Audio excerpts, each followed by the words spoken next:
Hi guys, எல்லாம் எப்படி இருக்கீங்க? சாப்பிட்டீங்களா? என்னடா இவன் சந்த போந்துக்குள்ளெல்லாம் ஒளிஞ்சு விளையாண்டுருக்கானே நினைக்காதீங்க. ஹார்ட் கோரில் அப்சர்னு மைன் பண்ணுறது தான் வந்தேன். பார்த்திங்கன்னா நம்ம கையில் இருக்கிறது அப்சர்னு டைமண்ட் மைனிங் பண்ணுறது தான் கீழே வந்தேன். கிட்டத்தட்ட நம்மக்கிட்ட இப்போ 9 டைமண்ட் இருக்குது, ஒரு டைமண்டு பிக்காக்ஸ் இருக்குது, அப்புறம் ஒரு மைன் ஷாஃப்ட் கிடச்சிது. அங்கேருந்து கொஞ்சம் கோல்டு லேப்பிஸு, அப்புறம் கொஞ்சம் வெப் எல்லாம் கிடச்சிது. தண்டவாளமும் கிடச்சிது. அது வில்லேஜருக்கு ட்ரேடிங் ஹால் யூஸ் பண்ணுறதுக்கு இதாகும்னு சொல்லிட்டு வச்சுருக்கேன். பார்த்தீங்கன்னா இதை எப்படி நான் மைனிங் பண்ணுறதுக்கு யூஸ் பண்ணுறேன்னா, இங்கிட்ட இருங்க, ஃபஸ்ட்டு தண்ணி ஊற்றிடலாம். இங்கிட்டாமல் இருக்கிற லாவாவை எடுத்து, என்னோட லாவா வரமாட்டேக்கு, லாவாவை பக்கெட்டில் மூந்து இங்கிட்டாமல் ஊற்றணும். இப்படி ஊற்றிட்டோம்னா முடிஞ்சுது.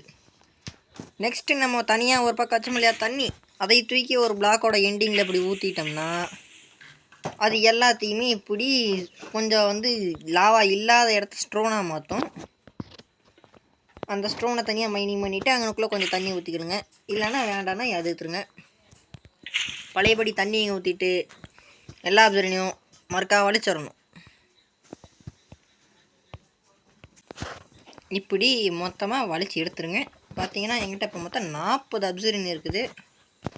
இதே ப்ராசஸை ரிப்பீட்டு லாவா எடுக்கணும், போடணும், வாட்டர் ப்ளேஸ் பண்ணணும், மைனிங் பண்ணணும். இதே ரிப்பீட் பண்ணிங்கன்னா எப்படி ஒரு 1 ஸ்டாக்குக்கு மேலே எடுத்துருவீங்க. ஏன் ப்ரோ இதை சும்மா வேலை வெட்டி இல்லாமல் பண்ணிக்கிறேன்னு கேட்டிங்கன்னா, நான் கோல்டு ஃபார்ம் கட்டுறதுக்காக தான் இதை கலெக்ட் பண்ணிட்டுருக்கேன் லாவாவை. ஸோ இங்கே லாவா எவ்வளோ இருக்குன்னு தெரில. இந்த வாட்டர் இங்கே ப்ளேஸ் பண்ணிடுவோம். ஓகே, இதெல்லாம் பிளாக்காக மாறிடுச்சு. லாவா இருந்துச்சுன்னா பார்த்தீங்களா இந்த மாதிரி அப்சர்னாக மாறிடும். ஆனால் எடுத்தோடனே நீங்கள் போய் மைன் பண்ணும்போது பார்த்து மைன் பண்ணணும். பார்த்தீங்களா இந்த மாதிரி கீழேயும் லாவா இருக்க வாய்ப்பு நிறையாவே இருக்குது. ஏன்னா இதை மைன் பண்ணும்போது அந்த லாவா இதில் ஒட்டிக்கிட்டு இங்கே மைனிங் பண்ண ஸ்டோன் காணாமல் போயிடும்.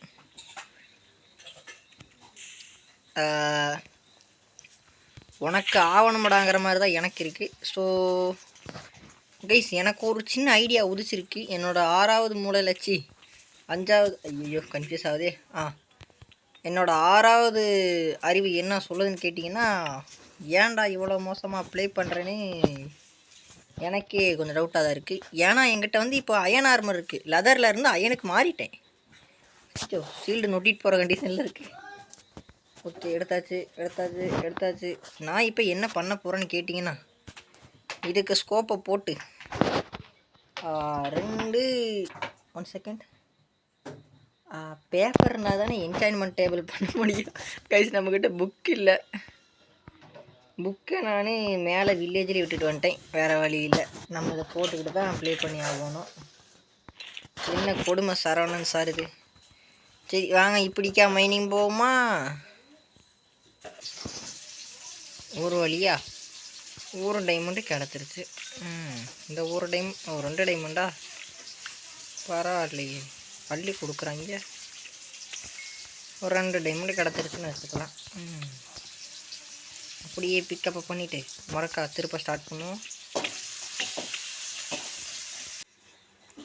கைஸ் அப்படியே கொஞ்சம் தூரம் வந்தால் இங்கே கோல்டு கிடச்சிது. ஏன் விடணும், அதையும் எடுத்துக்கலாம்.